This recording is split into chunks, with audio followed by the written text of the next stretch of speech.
Hi everyone, कैसे हैं आप सब। होप सो अच्छे होंगे। आज का जो लर्निंग वीडियो है उसका टॉपिक है how to to swing trading, और स्विंग ट्रेडिंग हमें क्यों करना चाहिए क्यों नहीं, इसका एडवांटेज डिसएडवांटेज पूरा डिस्कस करेंगे। हो सके तो ये वीडियो थोड़ा लंबा हो जाएगा, तो आप लोग 1.5 पे स्विच कर सकते हैं अगर आपका मतलब कंफर्टेबल के हिसाब से। तो फर्स्ट क्वेश्चन है कि हम स्विंग ट्रेडिंग क्यों करेंगे, और उसका बाद हम लोग ये जो टॉपिक लिखा हुआ time frame, trend, indicator and हम लोग का अप्रोच, कैंडलस्टिक, चार्ट पैटर्न, ये सब हम लोग वन बाई वन डिस्कस करेंगे। और आपको ये स्क्रीन में टाइप 1 टाइप 2 करके मैं लिखा हूँ, उसको भी एक्सप्लेन करूंगा। तो हम लोगों का क्वेश्चन होता है कि स्विंग ट्रेडिंग किसको करना चाहिए, और उसका अप्रोच क्या होना चाहिए, और उसका एक्चुअल पर्पज क्या होना चाहिए। तो जैसे कि आपको पता होगा, ऑप्शन ट्रेडिंग में या फिर आप इंट्राडे ट्रेडिंग करते हैं, तो आपका होल्डिंग पीरियड जो भी होता है कि 3:15 को आपको पोजीशन क्लोज करना होता है। तो आपको अगर लॉस लॉस हो गया तो आपको लॉस लेके निकलना होता है, लेकिन स्विंग ट्रेडिंग में इतना फ्रीडम मिलता है कि आपको पोजीशन को कैरी फॉरवर्ड कर सकते हैं। और इसमें हो सके, हालांकि इसमें उतना कि आपको वन डे में जैसे ऑप्शन में 20% गेन होगा, 30% गेन होगा, लेकिन स्विंग ट्रेडिंग में ये चीज होता है, बहुत रेयरली होता है वो एक सिंगल डे में 20% 30% गेन। बट इसमें क्या है कि स्लो एंड स्टोरी स्टडी बढ़ता है ये चीज, प्रॉफिट आपका, और आपका रिस्क कम हो जाता है, क्योंकि जो टाइम को डील जो हम लोग करते हैं उसका पाबंदी हम लोगों का ऊपर नहीं रहता है कि टाइम को हम लोग ट्रेड नहीं करते, हम जो मूव आता है उसको ट्रेड करते हैं। मेन पर्पज यही होता है। और जो बिजनेस कर रहे हैं या फिर कोई स्टूडेंट है, या आप लोगों का बस छोटा कैपिटल है, तो आप लोग इसमें ट्राई कर सकते हैं अपना जो स्किल, ट्राई क्या है कि स्किल को भी इंप्रूव कर सकते हैं, उसमें ज़्यादा डर नहीं होगा आपको स्विंग ट्रेडिंग में। और इसमें भी स्टॉप लॉस होता है जो कि प्रोटेक्टिव करता है हम लोगों का, लॉस को मिनिमाइज करता है, तो इसको भी स्टॉप लॉस को लेकिन इसमें स्ट्रिक्टली फॉलो करना। तो फास्ट हम डिस्कस करते हैं कि हम लोग स्विंग ट्रेडिंग करेंगे तो स्टॉक कहाँ से मतलब निकालेंगे, स्ट्रॉन्ग स्टॉक का लिस्ट हमको कहाँ मिलता है। तो आपको सबको पता होगा, एनएससी का एक वेबसाइट है, जो कि एनएससी में अगर आप जाएंगे, एनएससी या फिर गूगल पे भी जाएंगे, निफ्टी 500 स्टॉक का लिस्ट अगर आप गूगल करेंगे तो आपको इजीली निफ्टी 500 स्टॉक अवेलेबल हो जाएगा। जो कि मैं कोई तो ऐसा मेरा ग्रुप वगैरह नहीं है, फिर भी मैं कुछ कुछ जो स्टॉक आप लोगों को बोलता हूँ, या फिर आप अपने से ही एनएससी का वेबसाइट से 500 स्टॉक का वॉच लिस्ट डाउनलोड कीजिए, और उसको अपना वॉच लिस्ट में, जो आप कोई भी सॉफ्टवेयर यूज करते हैं ट्रेडिंग व्यू या फिर आपका ब्रोकर का अकाउंट में, उसमें एक 500 का स्टॉक का लिस्ट बना दीजिए। और इसको रोज नहीं ट्रैक करना, वीकली एक बार ट्रैक करना है आपको। तो ट्राई कीजिए कि जितना हो सके आपसे ट्रैक कीजिए, और जिसमें आपको लगता है कि इसमें ब्रेकआउट होगा या फिर ब्रेकआउट आने वाला है, रिवर्सल आने वाला है, तो स्टॉक पे आप लोग अलार्म लगा दीजिए। तो इसमें मेथड होता है, सब कोई का ब्रोकर में अलर्ट मेथड होता है कि जब स्टॉक्स ऑफ, एटलीस्ट आप लोग ये तो वीकली एक बार कर सकते हैं, 2-3 घंटा आप दे सकते हैं। अगर आपको कोई चीज़ में प्रॉफिट चाहिए या फिर कोई चीज़ को सीखना है, तो उसमें आपको थोड़ा टाइम इन्वेस्ट करना होगा। तो मैं इसलिए बोल रहा हूँ कि आप लोग को इधर उधर भटकने से अच्छा सबको ही बोलना है कि ये इंडिकेटर यूज करो, वो इंडिकेटर यूज करो। अगर जिनको सच में स्विंग ट्रेडिंग करना है या फिर मार्केट में रहना है, मार्केट से कुछ सीखना है, तो आपको 500 स्टॉक को ट्रैक करना ही पड़ेगा। इसमें कोई शॉर्टकट नहीं है। इंडिकेटर में कुछ भी इतना उसको कंसीडर नहीं करता हूँ। आपको अगर आप जितना चार्ट देखेंगे वो, तो आपको उतना समझ में आएगा चीज़ें। तो कोई इनिशियल स्टेज में भी है, मैं एडवाइस करूंगा कि आप जितना हो सके चार्ट को रीड करना सीखिए। अगर प्राइस एक्शन फॉलो कर रहे हैं तो प्राइस एक्शन को देखना सीखिए। जब तक आप प्रैक्टिकली उसमें टाइम इन्वेस्ट नहीं करेंगे, आपको आउटकम भी उससे उतना इफेक्टिवली नहीं मिलेगा। तो फर्स्ट ही हम लोग का पॉइंट क्लियर हो गया कि हम लोग ट्रेडिंग के लिए, स्विंग ट्रेडिंग के लिए स्टॉक कहाँ से आइडेंटिफाई करेंगे। तो हम लोगों का फर्स्ट हो गया कि हम लोग एनएससी से, एनएससी का जो वेबसाइट है उसमें जाएंगे, और अपना एनएससी 500 आप सर्च करेंगे। अगर आपको 500 करने में मतलब हेजिटेशन आ रहा है तो 200 कर दीजिए, 100 कीजिए, लेकिन कीजिए। फर्स्ट हम लोग सॉर्ट कर लिए कि स्टॉक कहाँ से आइडेंटिफाई करेंगे, उसको प्रॉपर वॉच लिस्ट बनाइए और उसको ट्रैक कीजिए। जैसे कि आपको मैं अपना भी दिखा सकता हूँ कि मैं एफेंडो स्टॉक पे ज़्यादा ट्रैक करता हूँ, या फिर जो कि मैं यहाँ पे अपना, आप देख सकते हैं लेफ्ट साइड 1 2 3 करके, उसमें बहुत सारा स्टॉक का आप लिस्ट होगा। मेरा 2 ट्रेडिंग व्यू अकाउंट है, तो मैं दोनों में जाके अपना स्टॉक ऐड किया हूँ, उसमें ट्रैक करता हूँ हमेशा। ये रोज का है मेरा। तो आप लोग भी ऐसे अपना वॉच लिस्ट बनाइए और ट्रैक कीजिए, इसमें कोई शॉर्टकट नहीं है। इंडिकेटर, ये आप आजकल देखेंगे तो सोशल मीडिया में सब कोई इंडिकेटर, ये बोलेंगे मतलब बहुत सारा स्कैनर लेके घूम रहे हैं। मैं बोलता हूँ कि आप लोग ये करेंगे तो अल्टीमेटली आपको फायदा होगा कि ऑलमोस्ट आपको वीकली एक बार भी चार्ट देखेंगे तो चार्ट देखने में आदत पड़ जाएगा। नेक्स्ट है कि टाइम फ्रेम।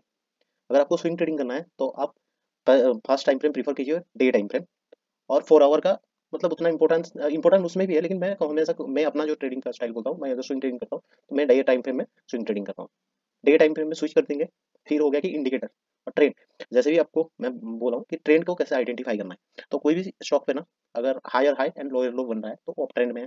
अगर नॉर्मल आप देख सकते हैं कि कोई भी स्टॉक में ना, आपका देखेंगे कि आपका जो, ये यहाँ पे चले जाएंगे, एंगल आएगा, ट्रेंड एंगल, इसमें क्लिक करेंगे। कोई भी स्टॉक अगर आपका 45 डिग्री एंगल में है तो उसमें वो ऑफ ट्रेंड में है, और इससे कम होगा 45 डिग्री को हम लोग डिसेंट ट्रेंड मानते हैं। मतलब सो ऑफ ट्रेंड में मोमेंटम कंटिन्यूअस होता है कोई भी स्टॉक में। 45 डिग्री अगर बना के प्राइस एक्शन जा रहा है, प्राइस एग्जांपल वाइज मैं दिखा रहा हूँ, ये स्टॉक है, इसमें प्राइस भागा, साइडवेज हुआ, फिर भागा, तो इसको हम हेल्दी ऑफ ट्रेंड करके कंसीडर करते हैं। भी आप लोगों भी ऐसे ट्रैक करेंगे तो आप लोगों को हेल्प होगा, और ऐसे भी विजुअलाइज करेंगे तो भी पता चल जाएगा कि स्टॉक ऑफ ट्रेंड में है। नेक्स्ट है कि कौन सा इंडिकेटर में हेल्प होगा। तो जैसे कि आपको पता होगा, आप दूसरा मेथड है कि आप ट्रेंड लाइन का, ट्रेंड लाइन से भी पता कर सकते हैं कि स्टॉक ऑफ ट्रेंड में है करके। अगर स्टॉक अपना प्रीवियस लो ब्रेक नहीं कर रहा है, या फिर हायर एंड लोअर लो बना रहा है, तो भी आप उसको ऑफ ट्रेंड कंसीडर करेंगे। और नेक्स्ट है कि इंडिकेटर, तो मैं खुद पर्सनली मूविंग एवरेज यूज करता हूँ। तो शॉर्ट टर्म के लिए मैं 50 EMA यूज करता हूँ, शॉर्ट टर्म के लिए 20 EMA यूज करता हूँ। और लॉन्ग टर्म के लिए मैं, लॉन्ग टर्म जो प्लान मतलब जो लॉन्ग जिसको बोलते हैं कि स्टॉक ऑफ ट्रेंड में है, तो अगर आपको स्टॉक का पूरा ट्रेंड देखना है तो कोई भी स्टॉक अगर 200 EMA पे ऊपर ट्रेड कर रहा है तो उसको हम लोग ऑफ ट्रेंड बुल करके कंसीडर करते हैं लॉन्ग टाइम फ्रेम में। और 50 EMA का ये जो मिड टर्म ट्रेंड आइडेंटिफाई करते हैं जो कि 50 EMA है, और एक है 20 EMA। तो आप लोग भी आप यूज कर सकते हैं, जैसे कि आप 200 EMA पे एक बार चेक कीजिए कि स्टॉक अगर इसका ऊपर है तो अपना वॉच लिस्ट में कीजिए, फिर आप शॉर्ट लिस्ट कीजिए। अगर स्टॉक फिर 50 EMA का ऊपर है तो आप उसको भी ऑफ ट्रेंड कंसीडर करिए, फिर जो 200 EMA 50 EMA के नीचे है उसको शॉर्ट लिस्ट कीजिए। नेक्स्ट आता है कि 20 EMA जो कि मोमेंटम को ट्रैक करता है। अगर 20 EMA का ऊपर में है स्टॉक तो उसमें ऑफ ट्रेंड का मोमेंटम है, तो आप प्रीफर कीजिए कि 200, आपका रूल बनाइए, एक प्रॉपर रूल बनाइए कि स्टॉक 200 EMA का ऊपर में ट्रेड होना चाहिए। नेक्स्ट है स्टॉक 50 EMA का भी ऊपर ट्रेड होना चाहिए, फिर जाके आप उसमें अपना जो पैटर्न है उसको आइडेंटिफाई करेंगे। जब तक इन दोनों का ऊपर में नहीं है आप कंसीडर मत कीजिए उसको। अब देखिए मत, क्योंकि वो स्टॉक ऑलमोस्ट मतलब लैगिंग करेगा, उतना इफेक्टिवली आपको प्राइस मूव नहीं करेगा। तो हम लोग इसमें अभी के लिए फिलहाल के लिए तीन टॉपिक को क्लियर किया। टाइम फ्रेम 1 डे रहेगा, ट्रेंड ऑफ ट्रेंड जो कि तीन मेथड में बताया, एक कि प्राइस एक्शन का हिसाब से अगर हायर हाई लोअर लो बना रहा है जो कि प्रीवियस लो उसका काट नहीं रहा है कोई स्टॉक, ये लो बनाया। अब एग्जांपल का वाइज में जो अब आप समझ सकते हैं, ये लो बनाया, ऊपर गया, साइडवेज आया, करेक्शन थोड़ा आया, फिर अप ट्रेंड कर रहा है, तो ये क्या बना रहा है, हायर हाई ट्रेंड बना रहा है। और उसका बाद अगर आप इसमें देखेंगे, अगर प्राइस ये हो गया आपका प्राइस को देख के, फिर और आप एक देख सकते हैं कि ट्रेंड लाइन डालेंगे, यहाँ से ए टू बी डालेंगे ट्रेंड लाइन। अगर ट्रेंड लाइन राइजिंग है तो भी ये ऑफ ट्रेंड है। उसका बाद अगर ये second second type trend identification हो गया, और थर्ड टाइप ट्रेंड आइडेंटिफिकेशन होता है मूविंग एवरेज का, क्योंकि आप कोई भी मूविंग एवरेज यूज करते हैं तो एग्जांपल का वाइज में मूविंग एवरेज कभी भी ट्रेंड लाइन का तरह नहीं जाता है, या फिर कंसिस्टेंटली जैसे ये ट्रेंड लाइन हो गया उसमें नहीं, स्ट्रेट मूविंग लाइन ऐसे जाता है, प्राइस को फॉलो करता है। एक्चुअल मूविंग मूविंग एवरेज में ये पता चलता है कि जो 20 EMA है या फिर 30 EMA है, उसमें यही पता करते हैं कि हम लोग जो 20 लास्ट कैंडल होता है ना, 20 EMA बोलते हैं लास्ट, जो 20 EMA कैंडल होता है उनका जो एवरेज वैल्यू आता है उसी को हम लोग 20 EMA कैलकुलेट करते हैं। मतलब 20 EMA एक्सपोनेंशियल मूविंग एवरेज जो होता है, तो एवरेज जो होता है वही DMA भी डेली मूविंग एवरेज जो होता है उसको कंसिडर करते हैं। तो हम लोग 200, हम लोगों का कंडीशन ये होना चाहिए कि स्टॉक 200 EMA का ऊपर ट्रेड होना चाहिए। नेक्स्ट हो गया 50 EMA का ऊपर स्टॉक ट्रेड होना चाहिए। नेक्स्ट देखते हैं कि अप्रोच हम लोगों का कैसे रहेगा। तो अप्रोच यही रहेगा कि आप अपना जो ट्रेडिंग स्टाइल पहले चूज कीजिए। देखिए इसी में तीन फिगर इसीलिए बता रहा हूँ कि ये जो फर्स्ट टाइप का है ना, ये इसको बोलते हैं हम लोग ब्रेकआउट सून ट्रेडिंग। मतलब कोई भी स्टॉक ना ब्रेकआउट होने से पहले जो हम लोग का अप्रोचिंग होता है उसी को ब्रेकआउट सून बोलते हैं। फर्स्ट जो आप देख रहे हैं टाइप 1 को, नेक्स्ट को बोलते हैं कि ब्रेकआउट ट्रेडिंग, और थर्ड टाइप जो है उसको बोलते हैं breakout retest trading. Retest trading, और एक टाइप आता है जिसकी रिवर्सल ट्रेडिंग बोलते हैं। तो हम लोग जनरली तीन चार टाइप का ट्रेडिंग अप्रोच होता है। तो ब्रेकआउट और ब्रेकआउट में ज्यादा डिफरेंस नहीं रहता है, लेकिन रिवर्सल में और ब्रेकआउट रिटेस्ट में डिफरेंस होता है। तो ये बताना, कोई भी स्टॉक चार अप्रोचिंग स्टाइल होता है, कोई भी स्टॉक भागने से पहले अपना सपोर्ट बनाएगा और रेजिस्टेंस बनाएगा, और उसका अंदर में कोई continuous chart pattern, reversal chart pattern. आपको चार्ट पैटर्न का जैसे हम लोग एग्जांपल का वाइज में देखें तो कंटिन्यूअस चार्ट पैटर्न में आपका head and shoulder, inverted head and shoulder आ जाएगा, और आपका आ जाएगा कफ एंड हैंडल पैटर्न आ जाएगा। ये कंटिन्यूअस, जो कंटिन्यूअस बोलते हैं ट्रेंड कंटिन्यूअस, ट्रेंड का हिसाब से जो चार्ट पैटर्न बनता है ट्रेंड कंटिन्यूअस चार्ट पैटर्न बोलते हैं इस सबको। और जनरली न्यूट्रल चार्ट पैटर्न होता है ना, रेक्टेंगल में बहुत सारा स्टॉक में रेक्टेंगल चार्ट पैटर्न वो न्यूट्रल होता है, उसमें स्टॉक अप साइड भी जा सकता है, नीचे डाउन साइड भी जा सकता है, इसीलिए उसको न्यूट्रल चार्ट पैटर्न बोलते हैं। तो आपको पहले पता करना है कि चार्ट पैटर्न कितना टाइप का होता है। चार्ट पैटर्न होता है कंटिन्यूअस, मतलब रिवर्सल, और न्यूट्रल होता है।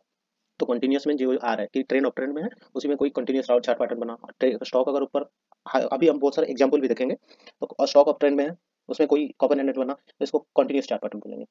इन्वर्टेड एंड शोल्डर बना कंटिन्यूअस चार्ट पैटर्न में आएगा। और न्यूट्रल होता है स्टॉक ऑफ ट्रेंड में है, कोई सिमेट्रिकल ट्रायंगल बन गया, सिमेट्रिकल ट्रायंगल बन गया तो न्यूट्रल है, जब तक आप ब्रेकआउट या फिर ब्रेकडाउन नहीं होता है उसमें अप्रोच मत कीजिए। तो टाइप 1 भी आपको समझ में आ गया कि कंटिन्यूअस ये भी चार्ट पैटर्न है। मैं यही समझाना चाहता हूँ कि जो कोई भी स्टॉक ना ऑफ ट्रेंड भागने के बाद वो साइडवेज में चला जाता है, जो कोई भी स्टॉक साइडवेज में जाता है ना, तब कोई चार्ट पैटर्न अगर बनता है तो उसमें आप लोग अप्रोच कीजिए। और उसमें ना बहुत सारा होता है, नीचे में सपोर्ट बनता है, ऊपर में रेजिस्टेंस बनता है, जब भी ये ब्रेकआउट होता है आप अभी जाके देखेंगे कि चलिए स्टॉक पे ही हम लोग जाते हैं। तो फर्स्ट स्टॉक देख लेते हैं हम लोग, B2 रिटेल। इसमें अगर आप देखेंगे जैसे कि मैं बता रहा था आपको, जस्ट ए सेकंड मैं चार्ट को टी शर्ट कर लेता हूँ। हाँ, अगर हम लोग जो भी कंडीशन अभी बात किया आप लोगों के साथ, तो इसमें देख लेते हैं इसमें फुलफिल हो रहा है कि नहीं। स्टॉक ऑफ ट्रेंड में है, प्राइस एक्शन का थ्रू आप अगर देख सकते हैं तो क्या हो रहा है इसमें, एक ही ये स्टॉक है, अपना प्रीवियस बॉटम लगा, बॉटम आउट है, स्टॉक भागा, अपना प्रीवियस लो तोड़ा नहीं, फिर इसमें ये चार्ट, ये देखिए, सॉरी जस्ट ए सेकंड। अगर आप B2 को भी एग्जाम्पल का वाइज में हम लोग क्या देख रहे थे, पहले हम लोगों का देखना था डे टाइम फ्रेम में स्टॉक ऑफ ट्रेंड में है। तो आपको पता चल रहा है ऑफ ट्रेंड में आप ट्रेंड लाइन भी ड्रॉ करके देख सकते हैं कि स्टॉक ऑफ ट्रेंड में है, अपना ट्रेंड लाइन के ऊपर बार बार प्रीवियस लो तोड़ नहीं रहा है। फिर प्राइस एक्शन के हिसाब से देखेंगे तो हायर हाई, लो कटा नहीं, फिर हाई लगाया, फिर नीचे आया, जब भी नीचे आ रहा है बायर उसमें हावी हो जा रहा है बाई प्राइस को। देख रहे हो ऑफ ट्रेंड कैसे होता है, ये होता है ऑफ ट्रेंड। ठीक है, उसमें आप लोगों का अभी अभी हम लोग ये ब्रेकआउट स्टॉक है, तो उसमें अप्रोच क्या रहेगा कि हम जो बोले थे कि उसका ईएमए यूज करना, तो हम लोगों का क्या था 200 ईएमए यूज करेंगे, 200 ईएमए का ऊपर है, हाँ ऊपर है। 50 ईएमए यूज करेंगे, 50 ईएमए का ऊपर है, ऊपर है। मैं बोला था एक एडिशनल आपको बोला था कि 20 ईएमए का ऊपर होना चाहिए ताकि मोमेंटम उसमें कंटिन्यूस रहे, 20 ईएमए का भी ऊपर है। हम लोगों का जो रूल्स था उसमें पूरा ये स्टॉक फिट है। आपको भी ये अपना चार्ट पे इसको इम्प्लीमेंट करना है कि ये कंडीशन मैच हो रहा है कि नहीं। फिर अभी हम लोगों का जो अप्रोच किया रहेगा, फिर हम लोग बात किया था कि स्टॉक में कोई चार्ट पैटर्न बनाना चाहिए, अगर ऑफ ट्रेंड के बाद अगर स्टॉक साइडवेज में जाना चाहिए और अपना प्रीवियस लो तोड़ा नहीं तोड़ा, इसमें क्या बनाया उसी प्रीवियस लो को देखिए, जब पहले जो इसका लास्ट लो लगा था ना उसी में वो सपोर्ट लिया। अब देख सकते हैं ये उसका सपोर्ट बन गया, डिमांड जोन बन गया। अभी स्टॉक क्या कर रहा है, कंटिन्यूस चार्ट पैटर्न हम बोले थे, इसमें क्या बना मिनी बेसिक पैटर्न बना। आपको जो भी मैं बोला कि स्टॉक में स्टॉक ऑफ ट्रेंड होना चाहिए, ऑफ ट्रेंड में जो भी इंडिकेटर हम लोग यूज करें ये में यूज कर 200 50 एंड 20 20 एडिशनल था तो मोमेंटम क्रैक करता है, लेकिन अब 50 ईएमए के भी ऊपर है, 200 ईएमए के भी ऊपर में है। अभी क्या बना रहा है स्टॉक कंटिन्यूस चार्ट पैटर्न, जो बोला था कि स्टॉक ऑफ ट्रेंड में अभी मिनी बेसिक पैटर्न ये फॉर्मेशन किया है, स्टॉक ब्रेकआउट करने वाला है। अगर अब जब भी ये स्टॉक ब्रेकआउट करता है तो हम लोग का लास्ट पार्ट ये है कि हम अगर मान के चलिए कि एंट्री करेंगे स्टॉक में, तो हम लोग स्टॉप लॉस कैसे आइडेंटिफाई करेंगे। आप एक रूल्स होना चाहिए कि कोई भी स्विंग ट्रेडिंग में ना आप अगर ट्रेड कर रहे हैं तो उससे 5% से ज्यादा आप 5 to 8 से ज्यादा आप लॉस मत कीजिए। और उसमें पोजीशन साइज अगर आपका पास 50,000 है ना, अगर आपका कैपिटल 50,000 है, उसमें आप कोशिश कीजिए कि 10,000 यूज करो कभी भी ना। एक है कहावत या फिर कोर्स है कि never put your egg in a single basket. तो आप ये गलती मत कीजिए कि 50,000 हो गए तो पूरा डाल देंगे, नहीं, आप different different kind of 3 4 stock में उसको डिप्लॉय कीजिए। और 20,000 रखिए कि कभी भी वो एवरेजिंग करने में या फिर कुछ करने में अगर कहीं दूसरा जगह अपॉर्चुनिटी मिलता है तो उसको यूज करना है। तो अभी अभी फिलहाल के लिए अगर स्टॉक पे हम लोग अपना प्रोटेक्टिव स्टॉप लॉस कहाँ लगाएंगे, अगर इसमें ब्रेकआउट होता है तो हम लोगों का ना ब्रेकआउट जब भी होगा तो आप ट्राई कीजिए कि ब्रेकआउट कैंडल का नीचे लगाइए। जो अगर मान के चलिए यहाँ पे ब्रेकआउट हो गया तो कैंडल अगर एक अच्छा खासा ब्रेकआउट होना चाहिए, उसमें वाइड रेंज कैंडल आना चाहिए, ये जो ब्रेकआउट जोन है ना उसका पास, ताकि हम लोगों को पता चले ना कि उसमें बायर इंटरेस्टेड है और वॉल्यूम उसमें आना चाहिए। ह्यूज अमाउंट ऑफ वॉल्यूम, जो एवरेज वॉल्यूम है उससे ज्यादा वॉल्यूम आना चाहिए। और कैंडल जो ब्रेकआउट कैंडल है मिनिमम 5% का होना चाहिए। अगर 5% से कम होता है तो अप्रोच मत कीजिए, उसमें जाइए ही मत, उसमें एंट्री ही नहीं करना है। मैं वो जो बहुत सारा आपको स्टॉक मैं जो भी आपको लर्निंग पर्पज से अपलोड करता हूँ, देखेंगे कि जो ब्रेकआउट कैंडल होता है ना, मेरा कोई भी ब्रेकआउट स्टॉक में देखेंगे 5% का नीचे में मैं उसको कंसिडर ही नहीं करता हूँ। तो आपको भी वही अप्रोच रखना है। अगर स्टॉक 5% में है, स्टॉक मान के चलिए कि ये ब्रेकआउट हो गया, ये जो कैंडल बनता है ये आपका ब्रेकआउट कैंडल हो गया। कैंडल हालांकि बड़ा हो गया, मोटा हो गया, हाँ, ये ब्रेकआउट कैंडल बनता है। और ये टोटल हम लोग तो जो कंसिडर किए कि कितना 8% से ज्यादा नहीं देंगे। ये कैंडल कितना परसेंट आ रहा है आपका, ऑलमोस्ट 7% आ रहा है। अगर इसका नीचे स्टॉप लॉस लगाइए, अगर नहीं होता है तो उसका आसपास में अगर छोटा सा अगर 8% का अंदर में कोई स्विंग बनता है तो उसमें अपना स्टॉप लॉस को प्लेस कीजिए। जैसे कि स्टॉक का आप देखेंगे तो ये जोन ना उसका स्विंग बन रहा है, ये जोन उसका स्विंग बन रहा है, देखिए। तो अगर ये स्टॉक ब्रेकआउट होता है तो आप इसमें स्टॉप लॉस लगाइए। और इसको अगर इसका हाई टूटता है, अगर ये हम कंसीडर करते हैं कि ये वाला जो कैंडल है उसको ब्रेकआउट कैंडल, तो इसका जब भी हाई टूटेगा तो आप एंट्री कीजिए और आपका स्टॉप लॉस ये जोन होना चाहिए। तो आप क्या करोगे ना, ये स्टॉक ऑफ ट्रेंड देगा और अपना जो प्रॉफिट पार्शियल प्रॉफिट बुकिंग बोलते हैं, अगर स्टॉप लॉस हिट होता है तो आपको एंट्री करना, स्टॉक से निकल जाना चाहिए, ना कि एग्रेसिवली उसमें आपको होल्ड करके रहना है। देख कोई भी स्टॉक अगर स्टॉप लॉस हिट करता है ना उसमें एग्रेशन मत दिखाइए, आप एक्सेप्ट कीजिए लॉस को और निकल जाइए। और हमेशा ट्राई कीजिए कि आपका मोस्ट टू मोस्ट ना स्टॉप लॉस जो है 8% होना चाहिए। जो भी कैपिटल आप यूज किए हैं उससे 8%, जो ब्रेकआउट कैंडल या फिर रिसेंट लो बोल रहे हैं, रिसेंट लो पे हम लोग जो स्टॉप लॉस लगाएंगे 8% से ज्यादा नहीं होना चाहिए। क्योंकि हम लोग अगर ये अगर मोस्टली आप देखेंगे ना बहुत सारा स्टॉक में देखेंगे, कोई भी स्टॉक ब्रेकआउट करता है, बैक टेस्ट करेंगे चीजों को तो आपको कॉन्फिडेंस मिलेगा और चीजें आपको अच्छे से पता चलेगा कि ब्रेकआउट जब भी होता है ना स्टॉक 20 to 30% भागता है फिर साइडवेज हो जाता है। और हम लोग एक स्टॉक में अगर 15% स्टॉप लॉस लेंगे तो 1:1 रिस्क रिवार्ड हो जाएगा ना। तो इसीलिए हम बोलते हैं कि 8% लीजिए। स्टॉक अगर ज्यादा भाग रहा है तो वेल एंड गुड, और आप ट्राई कीजिए कि 1:2 मिनिमम रिस्क रिवार्ड कवर करने के लिए। अगर आप इसमें 8% दे रहे हैं तो अपसाइड मिनिमम एटलीस्ट आपका 16% आना चाहिए, नहीं तो एंट्री ही मत कीजिए, स्टॉक में पोजीशन मत बनाइए। होप सो आपको चीजें क्लियर हो रहा होगा।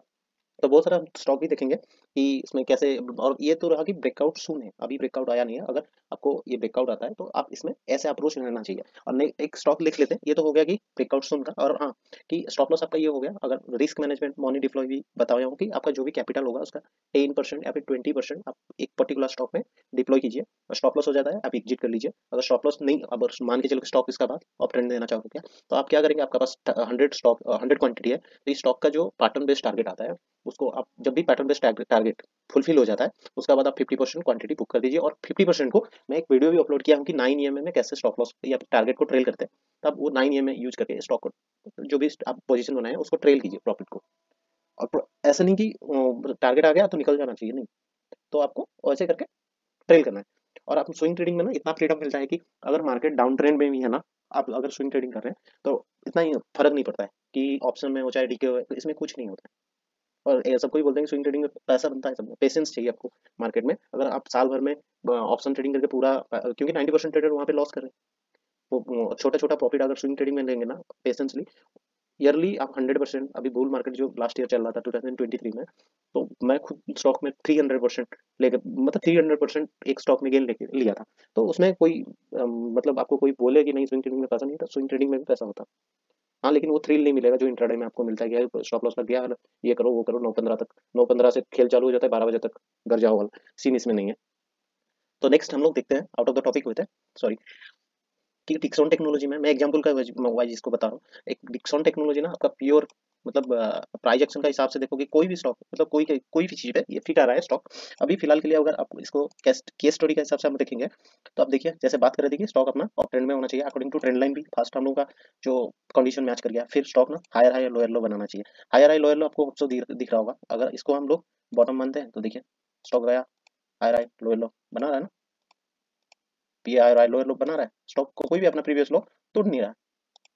आप देख सकते हैं, आप मार्केट में आप इसी के बीच में बहुत बार निफ्टी फॉल हुआ है, जो भी हुआ, अगर स्टॉक का ट्रेंड अगर स्ट्रांगली अप ट्रेंड है तो वो भागेगा स्टॉक। अभी भी आप देख सकते हैं इसको कि अभी भी stock higher and lower low बनाते जा रहा है। तो नेक्स्ट हम लोगों का जो था अप्रोच की स्टॉक 200 ईएमए का ऊपर में ट्रेड होना चाहिए, हम 200 ईएमए डिप्लॉय कर देते लोग। 200 ईएमए का ऊपर में है, 50 ईएमए का ऊपर में है, ये भी लो 50 ईएमए का ऊपर में, 20 ईएमए मोमेंटम के लिए, तो मोमेंटम भी ऊपर में, अपना सब कंडीशन फिट आ गया। अभी अप्रोच हम लोगों का क्या रहना चाहिए था इसमें, जस्ट सेकंड मैं इसको क्लोज करता हूँ क्योंकि बहुत सारा नॉइज हो जाएगा चार्ट में। कि हम लोग ये बोले थे कि स्टॉक अप ट्रेंड होना चाहिए, अप ट्रेंड में गया, जब निफ्टी में क्लास आया था या फिर कुछ न्यूज बेस में इसमें फॉल आया, तो उसका बाद ये क्या किया, साइडवेज में चला गया। और इसमें हम लोग बोले थे कि कोई कंटिन्यूशन चार्ट पैटर्न बनना चाहिए, तो आप देख सकते हैं इसमें कंटिन्यूशन चार्ट पैटर्न आप ठीक है बना था डिसेंडिंग टाइम भी। जब भी डिसेंडिंग और ब्रेकआउट में देखिए, जब भी ब्रेकआउट आया कितना परसेंट क्या कैंडल आया है, ये ऑलमोस्ट 6% का आया विद वॉल्यूम, वॉल्यूम भी आया, ब्रेकआउट सक्सेसफुल, अभी स्टॉक स्टॉक ऑफ ट्रेंड पे। आप डिक्सन टेक्नोलॉजी में बहुत सारा, आप बहुत सारा अगर कॉफी एंडल का अभी इसको भी देखिए, जब भी स्टॉक साइडवेज हो रहा है ना, तो उसमें मतलब जो कि कंटिन्यूशन चार्ट पैटर्न बना रहा है और फिर भाग रहा है। अगर स्टॉक को आपको अगर देखना है तो देखिए क्या हुआ डिक्सन टेक्नोलॉजी में, कॉपी एंडल पैटर्न बना, जब भी स्टॉक साइडवेज में चला गया, ये देखिए कॉपी एंडल पैटर्न बनाया, स्टॉक भागा, कॉपी एंडल पैटर्न बनाया, ब्रेकआउट का जैसे हम लोग बोले थे, ब्रेकआउट में कितना परसेंट, 7% आया, फिर क्या हुआ, ब्रेकआउट रिटेस्ट हुआ, आया ना, नीचे आया प्राइस फिर भागा। इसी को बोलते हैं ना, आप ब्रेकआउट रिटेस्ट भी बोल सकते हैं इसको। अगर इससे बड़ा एंट्री, अगर मैं वीडियो में भूल गया उसमें बताने कि इसे अगर आपका एंट्री नहीं होता है तो आप वेट कीजिए, अगर 7% 10% से ज़्यादा कैंडल स्टिक आता है तो आप वेट कीजिए, स्टॉक फिर से नीचे आएगा तो फिर आप बाय करेंगे। तो होप्सो मैं यही बोलना चाहता हूँ कि आप जितना हो सके उतना बैक टेस्ट कीजिए, इसमें कॉन्फिडेंस आएगा और चीज़ों को क्लियरली। और अगर आपको चीज़ें समझ में नहीं आएगा, ट्राई कीजिए कि एक दो बार फिर से वीडियो को देखने के लिए, ये हो सके मतलब। और बहुत सारा मैं जो भी बोला ना चीज़ों को आप अगर चार्ट में जाके बैक टेस्ट करेंगे तो फिर जाके आपका कॉन्फिडेंट आएगा। तो बस आज के लिए इतना ही दोस्तों, और होप सो ये वीडियो आपको अपना जर्नी में हेल्प करेगा एज ए ट्रेडर। तो बस आपका फीडबैक दीजिएगा और नेक्स्ट क्या कौन सा टॉपिक में हम लोग वीडियो बनाने से अच्छा होगा लोग कमेंट सेक्शन में बताइएगा। और मिलते हैं जल्द फिर आपसे कुछ नया टॉपिक के साथ। Till then bye bye.